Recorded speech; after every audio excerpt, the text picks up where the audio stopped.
से इसका मतलब नहीं है शिशु रोग विशेषज्ञ हूँ और बच्चों से संबंधित हर एक कुछ मैं बताना चाहूँगी आपको। कोरोना लहर तो उसका एक छोटा सा हिस्सा है। जब हम बच्चों के लालन पालन की बात करते हैं तो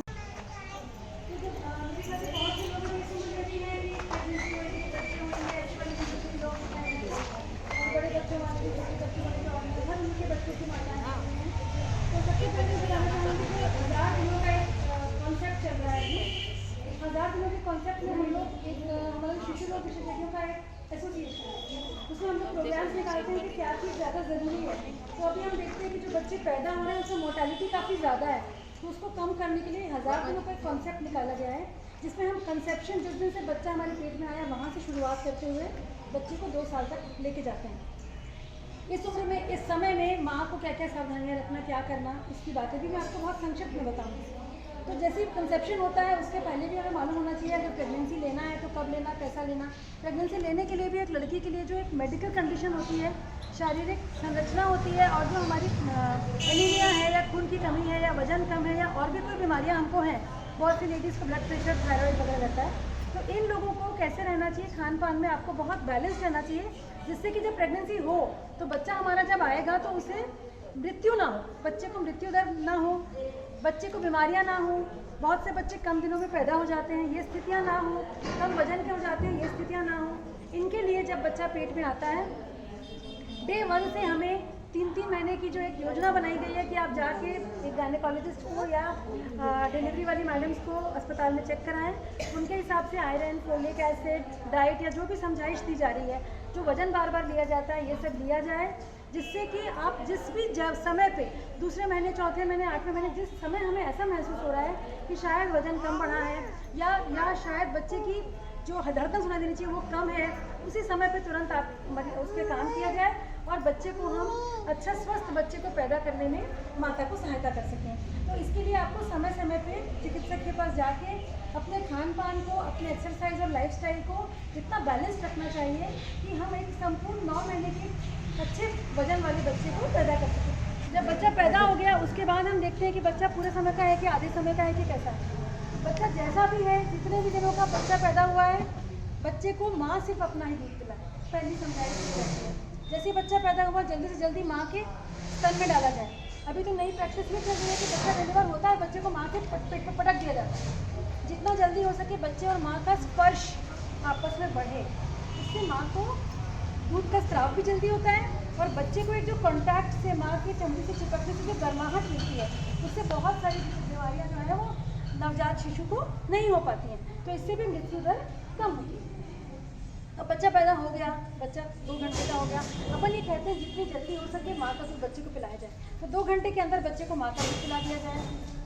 अगर सिजेरियन सेक्शन ऑपरेशन से बच्चा हुआ है तो भी हम 2 घंटे के अंदर बच्चे को माँ के पेट पर लिटा सकते हैं, माँ के आंचल को बच्चे से स्पर्श करा सकते हैं, जिससे कि दूध का स्राव होने लग जाएगा और बढ़ने लग जाएगा। उसके बाद भले ही माँ आराम करती रहे, हर 2-2 घंटे में बच्चे को माँ के ऊपर लिटा के माँ के आंचल से चिपकाया जाए और स्तन को चूसने की एक उसे कोशिश की जाए।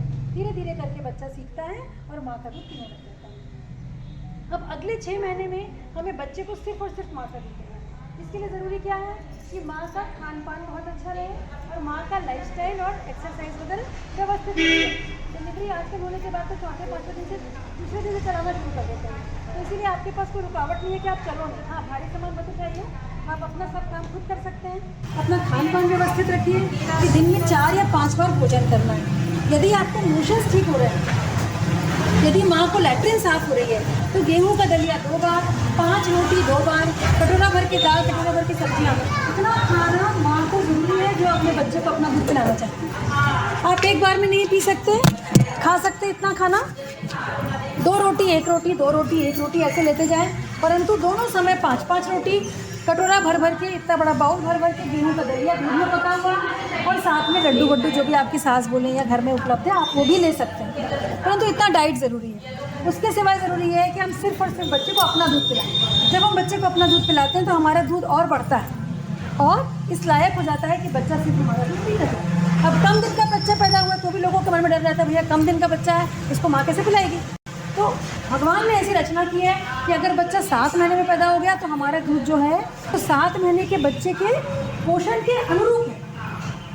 यदि बच्चा 8 महीने में पैदा हुआ है तो हमारा दूध उसके अनुरूप है, 9 महीने में पैदा हुआ तो हमारा दूध उसके अनुरूप है। अर्थात यदि 7 महीने का बच्चा पेट से निकल के बाहर आ गया है तो वो प्रोटीन ज़्यादा डाइजेस्ट नहीं करेगा, उसकी सब सिस्टम्स जो है वो कमज़ोर है, तो हमारे दूध की संरचना भी वैसी है माँ के दूध की। तो डरिए मत। आप लोगों को मैं इसलिए बता रही हूँ कि एक एक जन आप लोग जा के 5-5, 10-10 लोगों से मिलते हैं, बोलते हैं, बताते हैं, बात करते हैं, तो ये सब जितनी बातें हम लोग करते हैं वो समाज में फैलती जाती हैं और ज़्यादा से ज़्यादा लोगों को फ़ायदा होता है। तो बच्चे को सिर्फ अपना ही दूध पिलाना है। बच्चा कमज़ोर है तो ना डरें, मोटा है तो ना डरें, दुबला है तो ना डरें, इससे 4 प्रकार की बीमारियां हैं हार्ट की या कुछ तो भी ना डरें। बच्चे के लिए माँ का दूध सबसे अच्छा अमृत और पहला टीकाकरण होता है। अब हम बच्चे को दूध पिला रहे हैं, बच्चा धीरे धीरे बढ़ता गया, हमारी डाइट बढ़ती गई, हम नॉर्मल रूटीन में आने लग गए। 6 महीने के बाद हमको बच्चे को पूरा का आहार देना है, उसमें दाल और माड़ से सबसे पहले शुरुआत करना चाहिए। ऊपर का दूध छिपका का दूध डाल के कटोरी चम्मच से पिलाना चाहिए। फिर धीरे धीरे हम इस तरल पदार्थ को गाढ़ेपन में लाने लग जाते हैं। सब्जियों का सूप बना दिया है ना, दूध शक्कर डाल के दे दिया और धीरे से करके 5-7 दिन में इसे हम गाढ़ेपन में लाने लग जाएंगे। फिर सूजी का दलिया पतला बना के दे दिया। 1 महीने के बाद दाल चावल की खिचड़ी पतली बना के दे दी। फल को उबाल के मसल के दूध चक्कर के साथ मसल के दे दिया। हमारे घर में जो भी अनाज उपलब्ध है उन अनाज, उन सब्जियों और उन फलों से ही हमें चीज़ें बना के बच्चे को खिलाना है। उसके लिए अलग से आपको एक 100 रुपये किलो या 150 रुपये किलो कोई चीज़ खरीदने की ज़रूरत नहीं है। कोई भी डब्बे का सेरेलैक बच्चे को नहीं देना है। आपको सेरेलैक देना है, 4-5 अनाज धो के सुखा के पिसा लो, उसको आप घी में भून के रख लो, कुकर में पका लो, एक बार मीठा, एक बार नमकीन, एक बार मीठा, एक बार नमकीन, ऐसे खिलाओ। तो घर के ही उपलब्ध चीज़ों से हमें बच्चों को देना है। जो उस मौसम का फल है वो हमें देना है। सेब के मौसम में आपको चुकंदर ढूंढने की ज़रूरत नहीं। बहुत महंगे फलों की तरफ मत जाइए कि ये बच्चे के लिए बहुत अच्छा है। जो सीजनल चीज़ है वही बच्चे के लिए अच्छी है, ठीक है। अब बच्चा बड़ा हो गया, 6 महीने से ऊपर चला गया, हम उसको खान पान दे रहे हैं। अब धीरे धीरे बच्चा बड़ा होके बैठने लगा, चलने लगा, दौड़ने लगा, खेलने लगा, सब एक्टिविटीज़ करने लगा। अब इस स्थिति में हम देखते हैं कि 1 से 3 साल के वर्ष के बच्चों की माताएं बड़ी परेशान रहती हैं कि बच्चा खा नहीं रहा, कुछ ही नहीं खा रहा, बच्चा बिल्कुल ही नहीं खाना चाहता है। उसका तरीका ये होता है कि बच्चा जैसे ही 6 महीने का होता है तब जब हम उसे खाना पीना शुरू कराते हैं उस समय हमें उसका रूटीन बनाना है ना। सुबह हम चाय पीते हैं, उस समय हमें बच्चे को दूध देना है, उस समय हम बच्चे को दलिया देना है। हम नाश्ता करते हैं, उस समय बच्चे को नाश्ता करना है, देना है, चाहे हलवा या दलिया या खीर या उपमा जो भी आप बना रहे हैं। फिर हम खाना खाते हैं तो बच्चे को खाना खिलाना है। फिर हम 3-4 बजे के आसपास एक फल देना है। फिर हम 5 बजे चाय पिए तो बच्चे को दूध देना है। फिर हमने खाना खाया तो उसे खाना खिलाना है। तो इस तरीके से हमारे शरीर, बच्चे के शरीर की आंतों की आदत हो जाती है कि इतने बजे उसे भूख लगी थी, उसे अनाज चाहिए, वो खाएगा और उसको पचाएगा। और अगर हमने उसकी आदत बना दी है उस समय के भूख की तो बच्चा हमेशा खाए, हमें कभी तंग नहीं करेगा। क्या होता है, बच्चा उठा घूम रहा है, हम चौके में व्यस्त हैं। इस तरीके से बच्चे के दूध का समय निकल गया, पीता ही नहीं है। 1 गिलास लेके पी ले बेटा पी ले, उसने ऐसे मुँह किया अपन हट गया कि अरे वो पीता ही नहीं है। तो नहीं, थोड़ा सा समय दीजिए, 5 मिनट का 7 मिनट का समय दीजिए बच्चे को, तो उस समय उसकी भूख ऑटोमेटिक बन जाएगी। और जब बच्चा 1 साल, 1.5 साल, 2 साल का होगा ऑटोमेटिक उस समय वो खाने की इच्छा प्रकट करेगा।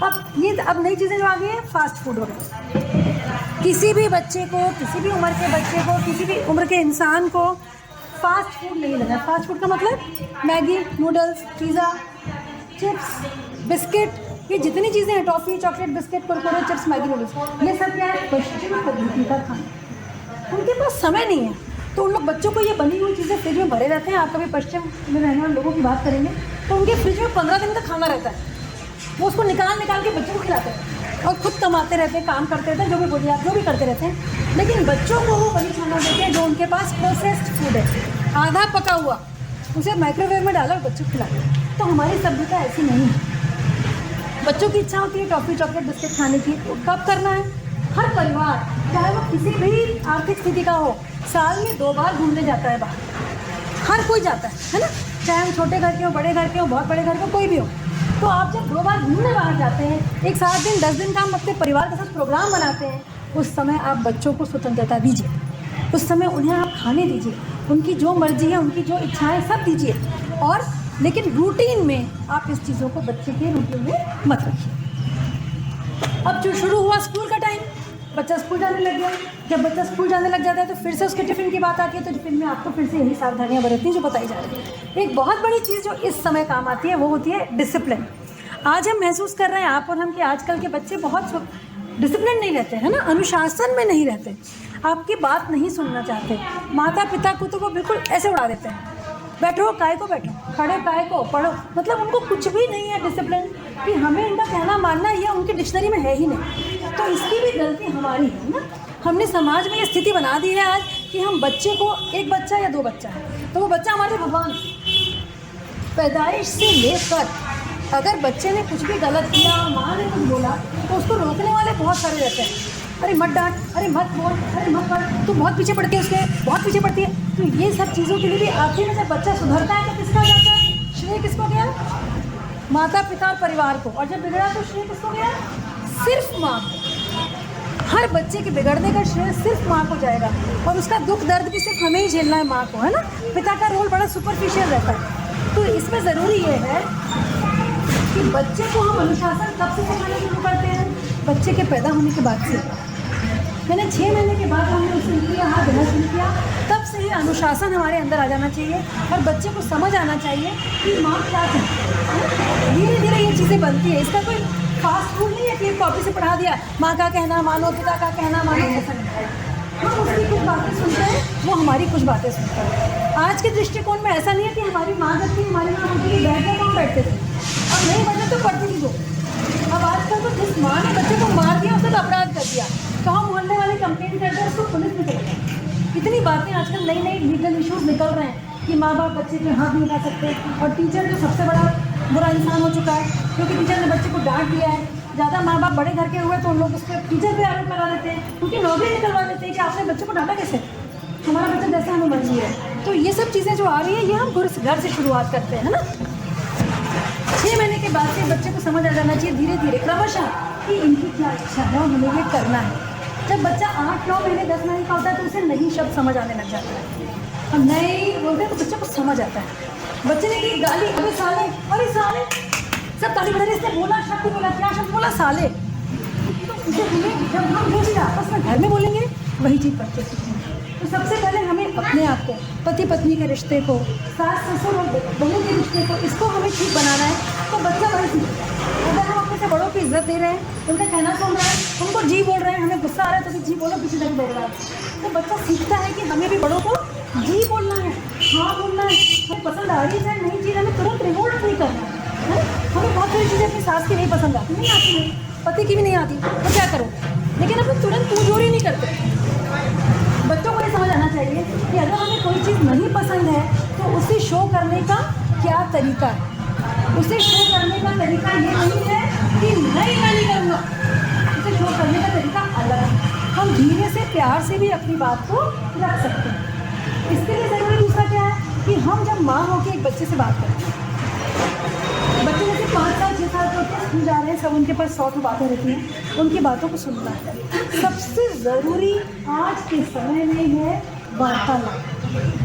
जहाँ ये मोबाइल और टीवी आ गया है, वैसे ही हमारे आपस का समय बहुत कम हो चुका है। आप घर में देखिए, एक टीवी में दिखा रहता है, एक मोबाइल में बच्चा, एक मोबाइल में दूसरा बच्चा, और माँ रहती है चौके, और चौके के बाद टीवी। तो एक नियम हम ये बना सकते हैं, एक सिंपल सोल्यूशन मुझे जो समझ आता है, जो मैं अपने घर में करती हूँ, कि लंच और डिनर जो हमारे खाना खाने का समय है, वो डाइनिंग टेबल पर ही होना चाहिए। सिर्फ डाइनिंग टेबल पर होना चाहिए, जिसमें परिवार के सभी सदस्य बैठेंगे, जो खाना है, और उसके सिवाय में हम आपसी बातचीत करेंगे। बातचीत क्या करना है कि दिन भर में क्या हुआ। हर बच्चा और हर इंसान जो बैठा है वो अपनी दिनचर्या बताएगा, कितने लोगों से मिला, क्या बातचीत हुई, कितनी अच्छी बातें की, जो भी बातें हुई है उनको सुधार कर हम बच्चों के सामने पेश करेंगे कि हाँ ये सही है, ये गलत है, ये अच्छा है, ये बुरा है। तो बातचीत करना बहुत ज़रूरी है। साथ में खाना खाना बहुत ज़रूरी है। चाय नाश्ते के समय में बच्चों को टेबल में दिखा के ही दूध पिलाइए, मोबाइल दिखा के खाना ना खाइए। मोबाइल, इसको मोबाइल का भी कुछ एक निकाला गया है, मापदंड निकाला गया है। उसके हिसाब से 2 साल तक के बच्चों को 1 मिनट का भी मोबाइल देखना उचित नहीं है। उनके मानसिक विकास पर इस चीज़ का असर होता है, उनके पूरे डेवलपमेंट में उनके ऊपर ये असर होता है कि मोबाइल क्या करता है, हमारी सोच को सीमित कर देता है ना। जब बच्चा बाहर जाके खेलता है, मिट्टी में खेलता है, लकड़ी से खेलता है, चीज़ों से, पदार्थों से खेलता है, पत्ती फूल इन चीज़ों से खेलता है, तो उसका दिमाग खुला हुआ रहता है और उसके अंदर बहुत सी चीज़ें अपने आप घुसती जाती हैं। परंतु जब मोबाइल पर बच्चा देखता है तो उसका दृष्टिकोण सीमित ही होता है। इसीलिए उसका दिमाग चौतरफा विकास नहीं होता है, ठीक है। उसके सिवाय हमारी जो मानसिक विकास की गति है वो भी कम हो जाती है और लिमिट हो जाती है। उतना ही सीखेगा जितना मोबाइल में, और उस मोबाइल का असर बच्चे के मानसिक विकास पे इतना ज़्यादा हो रहा है कि जो साइकोलॉजिकल इश्यूज़ जानते हैं आप, साइकोलॉजिकल इश्यूज़ का मतलब समझ रहे हैं, मानसिक असंतुलन। मानसिक असंतुलन आजकल बच्चों को 6-7 साल की उम्र से शुरू होता है, और जो युवा बच्चे हैं यानी कि 12 वर्ष से 18 वर्ष के बच्चों में तो इसकी इतनी ज़्यादा इंसिडेंस बढ़ गई है कि आप सोच भी नहीं सकते हैं किस गति से ये बढ़ रहा है। हर 5वें-8वें बच्चे को इस उम्र के 12 से 18 वर्ष के बच्चों में एक साइकियाट्रिक ओपिनियन लग रही है, यानी कि मानसिक रोग विशेषज्ञ के पास इनको जाना पड़ रहा है, इनके माँ बाप को जाना पड़ रहा है, उनकी काउंसलिंग की जा रही है कि आप बच्चे को इतना ज़्यादा समेट के मत रखो। जब 2 साल 3 साल में बच्चे की ये सीखने की उम्र है कि जूते चप्पल सही पहनो, तब उन्हें ये भी सीखने की उम्र है कि इन्हें बड़ों का आदर करना है। यदि आप 10 साल के बच्चे को अचानक सिखाने की कोशिश करोगे कि अब तुम नमस्ते करने लग जाओ, लोगों को प्रणाम करने लग जाओ, पैर छूने लग जाओ, तो वो नहीं सीखेगा। तो हर चीज़ को सीखने की भी अपनी उम्र होती है। जैसे आपने बोला कि 6 महीने का पूरा का आहार दीजिए, तो अगर हम 6 महीने के बाद बच्चे को पूरा का आहार नहीं देते हैं, अचानक 1 वर्ष में हम सोचते हैं कि बच्चे को हम दाल चावल खिलाएं, तो उसकी लिवर, उसका पेट इन चीज़ों को पचा नहीं पाएगा। वैसे ही हर चीज़ को सीखने की बच्चे की अपनी उम्र होती है। तो अनुशासन की उम्र यही है, 1 वर्ष से लेकर 5 वर्ष। अगर हमने इस बीच में उसे सही गलत का ज्ञान नहीं दिया तो बच्चा जीवन भर आपके ऊपर हावी रहेगा, ठीक है। अब अपन आते हैं कोरोना पे, जिसके लिए आपसे इकट्ठे हुए। तो कोविड आप लोगों को मालूम है 2019 के दिसंबर में ये चीज़ शुरू हुई थी। हिंदुस्तान में जनवरी फरवरी से शुरुआत हो गई थी, मार्च के बाद लॉकडाउन शुरू हुआ। कुल मिला के लगभग 1.5 से 2 साल पूरी दुनिया ठप रही, पूरा देश ठप रहा। और धीरे धीरे अब पहले तो बड़े लोगों को ये चीज़ बीमारी ज़्यादा लगी पहली लहर में। दूसरी लहर में अपन ने देखा कि लगभग 40 से लेकर 60-70 वर्ष की उम्र के लोग ज़्यादा प्रभावित हुए, बहुत ज़्यादा मोर्टेलिटी हुई। हर घर के किसी न किसी रिश्तेदार की, किसी न बहुत से हमारे करीबी लोग इस सेकंड लहर में गए, जिसका बहुत बुरा मतलब पूरे समुदाय पे, पूरे समाज पे हर तरीके से असर हुआ। आर्थिक तो हुआ सो हुआ, मानसिक असर बहुत ज़्यादा हुआ इसका। अब जो तीसरी लहर की बात की जा रही है कि अगर ये आती है तो बच्चों को ज़्यादा प्रभावित करेगी, तो इसका कारण सिर्फ एक है। पहला कारण तो ये है कि हम टीकाकरण किसका कर रहे हैं, बड़ों का। तो बच्चों को 18 वर्ष के नीचे वाले बच्चों को टीकाकरण नहीं मिल रहा है, इसीलिए अगर वायरस वातावरण में आता है तो सबसे ज़्यादा खतरे में बच्चे इसीलिए रहेंगे क्योंकि वो एक्सपोज्ड है। तो वायरल बड़ों को भी पकड़ेगा, छोटों को भी, परंतु बड़े लोगों के पास वैक्सीनेशन है, टीकाकरण है, तो हम उससे शायद लड़ सकते हैं। परंतु चूँकि बच्चों के शरीर में टीकाकरण नहीं है तो शायद इनको ये बुरी तरीके से ले सकता है। फिर भी वैश्विक स्तर पे जो अनुसंधान हो रहे हैं, जो बातें सामने आ रही हैं, इन सब के साथ यही है कि बहुत ज़्यादा घबराने डरने की बात नहीं है। जो प्रिकॉशंस, जो सावधानियां हमने हमेशा से कोविड में रखते आए हैं, 3 बेसिक 4 चीज़ें बताई जाती हैं। हाथ बार बार धोइए, मास्क हमेशा लगा के रखिए, किसी को छूइए मत, छू के बात मत करिए, और घर से बाहर हम तभी जाएं जब बहुत ज़्यादा ज़रूरत हो, और जब हमें ग्रुप में मिला है उस ग्रुप को भी सीमित रखें और मास्क का उपयोग अत्यधिक करें। हम ये ना सोचें कि कोविड चला गया है तो अब हम स्वतंत्र, कोविड नहीं है तो डेंगू है, नहीं तो स्वाइन फ्लू है, नहीं तो दूसरा वायरस है, तो कोई ना कोई वायरस समाज में, वातावरण में घूमता ही रहेगा। और हर वायरस से बचने का मेन तरीके यही 3-4 रहते हैं कि हाथ हम बहुत धोएं, किसी को छू के बात ना करें, नमस्ते करें, और जितना हो सके दूरी रखें। ऐसा करने से हम तीसरी लहर से बहुत हद तक बच सकते हैं। बच्चों को भी हमें यही समझाना है कि यही प्रोटोकॉल सब स्कूल जाए तो स्कूल में भी फॉलो करना चाहिए। स्कूल में जाएँ तो फिर दूसरों से दूर रहें, किसी को छू के बात ना करें, मास्क हमेशा लगाएं, हाथ बार बार धोएं। अगर बच्चों को सर्दी खांसी बुखार कुछ हो जाए, 100 चीज़ें सोच के रखिए। एक बार कोविड आ जाए तो पहली संभावना हमारे दिमाग में वही आएगी। उस हिसाब से हमें फिर से प्रोटोकॉल रखना है कि आइसोलेट हो जाना है, जिससे कि महसूस हो अपने आप को अलग कर लो, जिससे कि घर के दूसरे लोग प्रभावित ना हो, और बाहर ना जाए जिससे कि बाहर के लोग प्रभावित ना हो। न्यूट्रिशन की हम बात करें, एक बात और मैं कहना चाहूँगी, उसके बाद आप लोग के प्रश्न उत्तर अगर कुछ हो तो अपन करेंगे। कि जो एडोलेसेंस की उम्र है, जिस पर मैं बहुत काम करती हूँ, 12 वर्ष से 18 वर्ष के बच्चे की जो उम्र के बच्चे होते हैं, ये सबसे संगीन और सबसे नाजुक बच्चे हैं हमारे समाज के, हमारे परिवार के। इनको आप अपने कॉन्फिडेंस में रखिए, इनको यदि आप अपने कॉन्फिडेंस में रखेंगे, उनको आप सही आचार व्यवहार बताते जाएंगे, उनको अपने संस्कारों के हिसाब से रखेंगे, तो आगे परेशानी नहीं होगी। वरना 8 साल से लेकर 10 साल के बच्चे की परेशानियां जो चालू होती है परिवार में, वो पूरे परिवार को तोड़ दे रही हैं। आज की स्थिति में आप देखिए 15 साल के बच्चे आपके कंट्रोल में कहीं से कहीं तक नहीं है ही नहीं। तो इसकी शुरुआत ही होती है 2 साल में, जब हम उसे बताते हैं कि ये बड़ा ये छोटा और आपको कहना।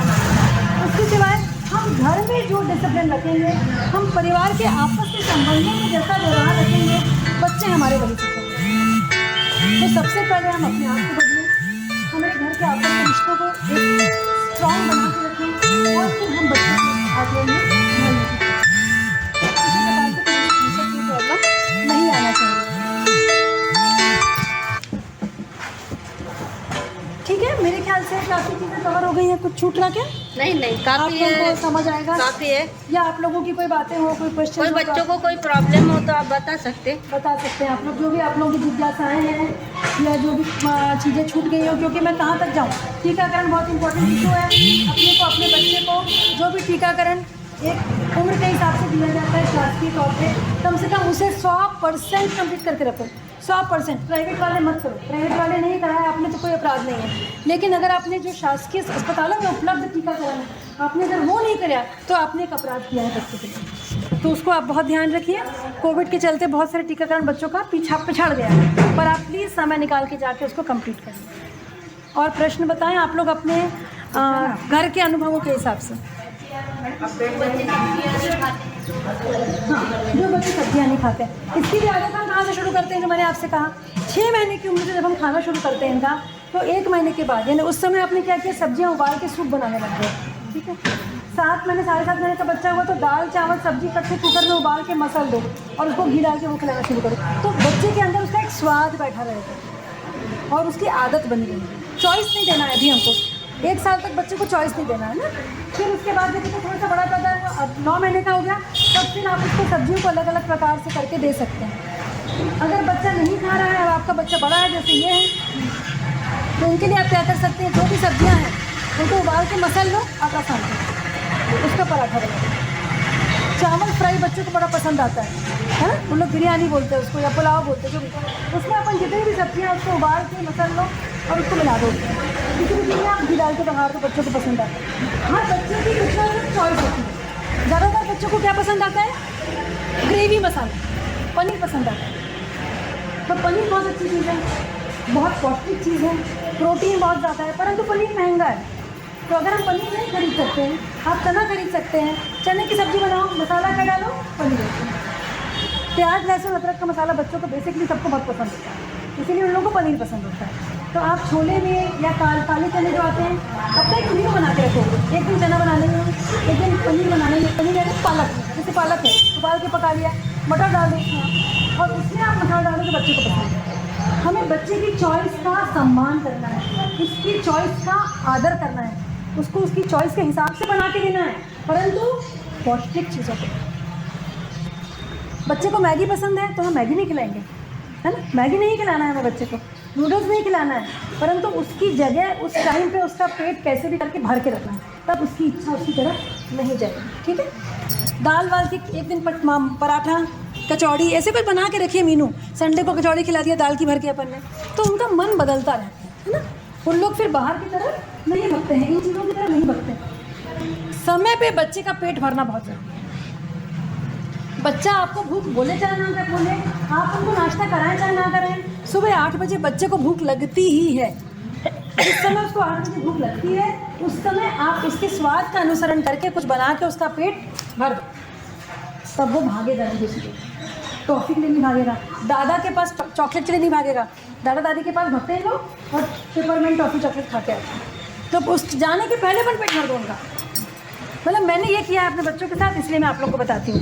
मैं जब काम करने जाती थी उसके पहले मैं अपने बच्चों को दलिया खिला के जाती थी, सूजी का दलिया या गेहूँ का दलिया, घी में भून के दूध शक्कर पानी में कटोरा भर के ठूस देती थी, और फिर जाती थी 4 घंटे का।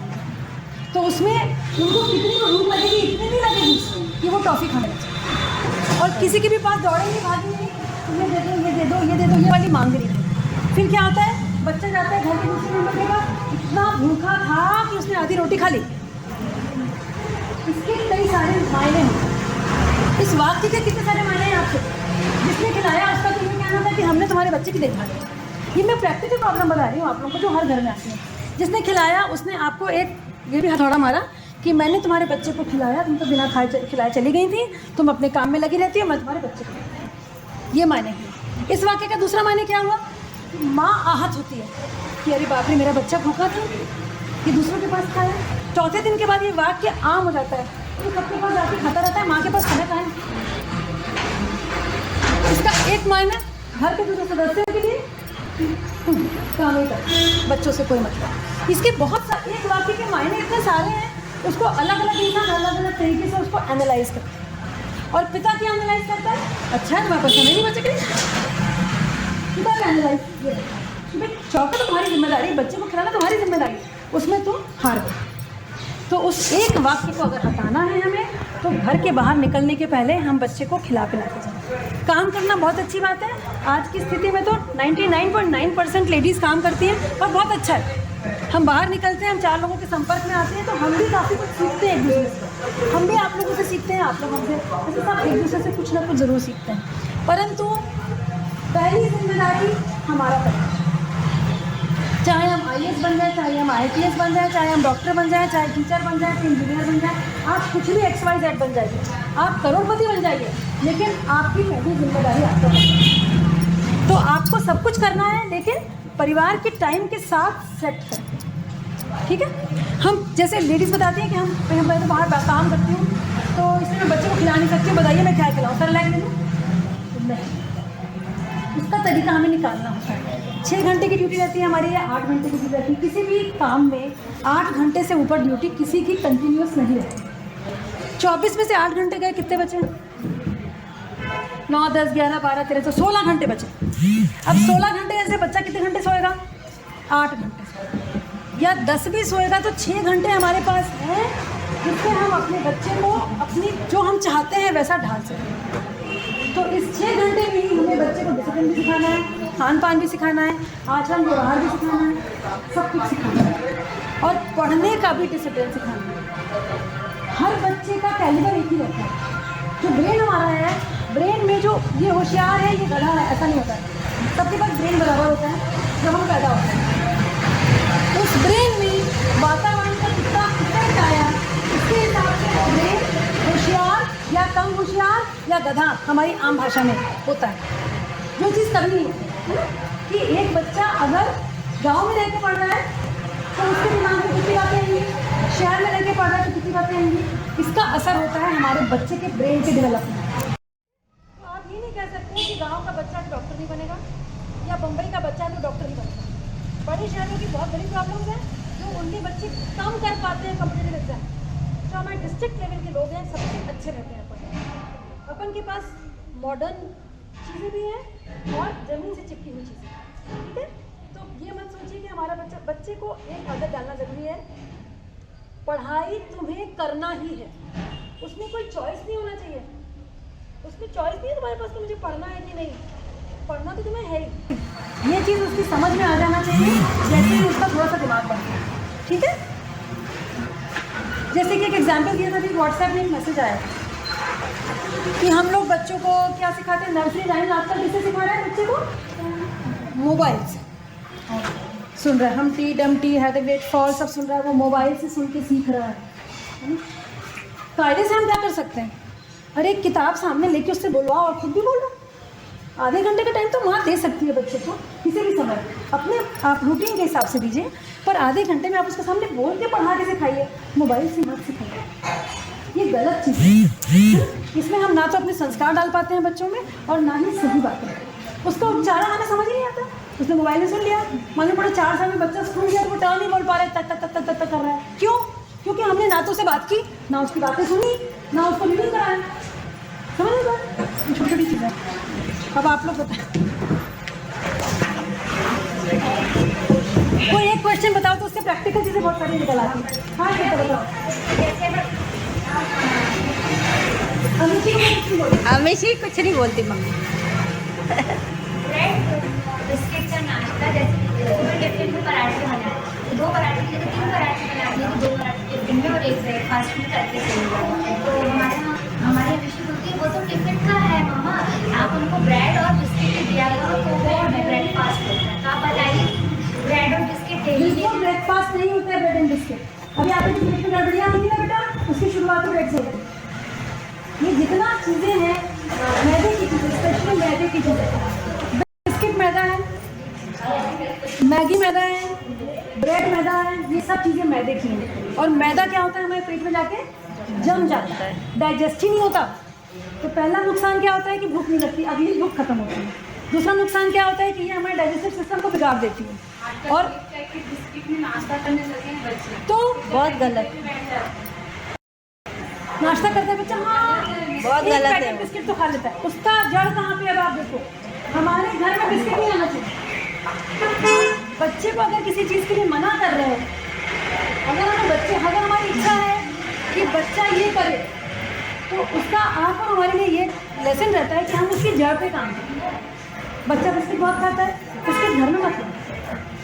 उसका आंसर ये है, उसके सामने वो चीज़ अगर 5 दिन नहीं रहेगी और हम उसकी इच्छाओं की चीज़ों से उसका पेट भरेंगे तो वो वहाँ से अलग हो जाएगा।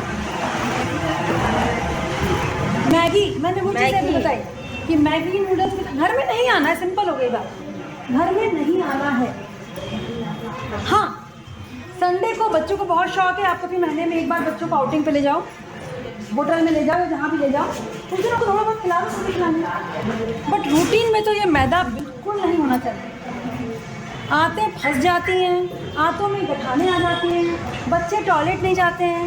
वैसे ही आजकल आप देखो कोविड के बाद से कॉन्स्टिपेशन की प्रॉब्लम बहुत बढ़ गई। ये मेरा अनुभव है खुद का कि जब कोविड नहीं था, अपन बच्चों को बोलते थे, जो भी कॉन्स्टिपेटेड रहते थे, माँ बाप बोलते थे उनको टॉयलेट में क्यों नहीं बिठाते हो, लैट्रिन में सुबह क्यों नहीं बिठाते हो, टाइम ही नहीं है मैडम। टीवी तो देखने लगा, टाइम ही नहीं है मैडम, शाम को तो देखना ही पड़ेगा बच्चे को, क्योंकि वो इतना थक गया रहता है, पजल हो जाता है, वो स्कूल जाके थकता है, फिर ट्यूशन, फिर कोचिंग, फिर वो शाम तक पजल हो जाता है। तो हमें उससे रिक्रूटमेंट देना है, इसीलिए हमें सीखना है। अब 2 साल बच्चा आपके पास घर में रहा है, करो जो कुछ करना है उसके साथ। अब दूसरा रोना है कि कोविड के कारण बच्चा बिगड़ गया। अब इस स्थितियों को हमें अपने हिसाब से बनाना है, यूज़ करना है। पूरे कोविड के 1.5 साल में मैंने कुछ नहीं तो 15 जगह इस चीज़ के लेक्चर्स लिए, नेशनल लेवल पे, स्टेट लेवल पे, लोकल लेवल पे, सब जगह, कि अब आप इस समय को उपयोग करो अपने बच्चों को अपने हिसाब से ढालने में। ये वाक्य तो अब नहीं आना चाहिए कि समय नहीं है, ना बच्चे के पास ना हमारे पास। आप भी घर बैठे, वो भी घर बैठे, कब आपसे लड़ाई चालू हो गई, माँ बाप बच्चों से लड़ने लगे, बच्चे तो नई नई प्रॉब्लम्स आई। उसके ऊपर से भी मैंने काफ़ी सारे लेक्चर्स दिए कि उसको आप कैसे हैंडल करो। तो चीज़ें सब हमारे ही हाथ में हैं, बेसिकली लेडीज़ के ही हाथ में है। उनको ऊपरी दिखता है पर्दा क्या लगा है, हमें दिखता है कि कमरे के अंदर धूल कहाँ है ना, हमें दिखता है कि कमरे के अंदर जाले कहाँ है, उसे कैसे साफ करना है।